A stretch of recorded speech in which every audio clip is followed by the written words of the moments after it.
മാനത്ത് വിത്തുകൾ പാകി മുളച്ചു, താഴത്ത് നക്ഷത്രമായിരം. വേരുകൾ തിമിരം പിടിച്ച പോൽ മുന്നിലോ കാണുന്നതന്ധത മാത്രം. മാനത്ത് വിത്തുകൾ പാകി മുളച്ചു, താഴത്ത് നക്ഷത്രമായിരം. വേരുകൾ തിമിരം പിടിച്ച പോൽ മുന്നിലോ കാണുന്നതന്ധത മാത്രം.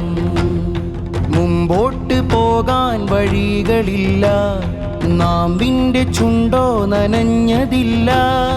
മുമ്പോട്ട് പോകാൻ വഴികളില്ല, നാമ്പിൻ്റെ ചുണ്ടോ നനഞ്ഞതില്ല. അടിവേരു പല കുഞ്ഞുവേരിനെ പെറ്റിട്ടു അവ മണ്ണിലാകെ പടർന്നു, അതു ജീവനെ തേടി നടന്നു. മാനത്ത് വിത്തുകൾ പാകി മുളച്ചു, താഴത്ത് നക്ഷത്രമായിരം.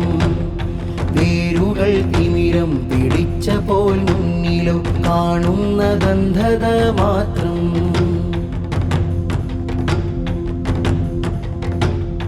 മാനം കറുത്തു, മേഘം ചിരിച്ചു, മഷിയായി പെയ്തു മഴത്തുള്ളികൾ. വിത്തിൻ്റെ ഉള്ളിൽ ചോര ചലിച്ചു, ജീവേകി ഹൃദയം തുടിച്ചു. അതിൽ ഫലമായി വാക്കുകൾ കായ്ച്ചു, അന്തിമാനച്ചോപ്പ് മായുന്ന നേരം വെട്ടമായി പൂവിട്ടതക്ഷരം. പുസ്തകപ്പാടത്തു കൊയ്യുന്ന തൂലിക പാടുന്ന പാട്ടുകൾക്കിന്നും ജീവനുണ്ട്, അസ്ഥിയിൽ പറ്റിയ ചോരയുണ്ട്. അത് നാട് നന്നാക്കും, കലകൾ ഭരിക്കും. നാട് നന്നാക്കും, കലകൾ ഭരിക്കും. സാഹിത്യമണ്ണും ശ്രവിക്കും.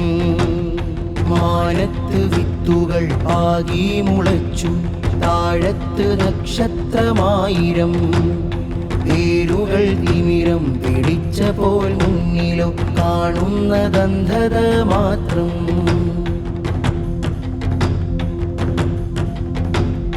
കുഞ്ഞിക്കിളികളും മൂളുന്നതും പല ഭാഷയിൽ കേൾക്കുന്നതെന്താ? ദേശങ്ങളൊന്നാക്കി മാറ്റിയ നാടിൽ പറക്കുന്ന കാരണം കൊണ്ടാ. ആ നാട് കാണാൻ ചന്തമുണ്ട്, അതിന്നിരു കൈയിലും രണ്ടതിഥി.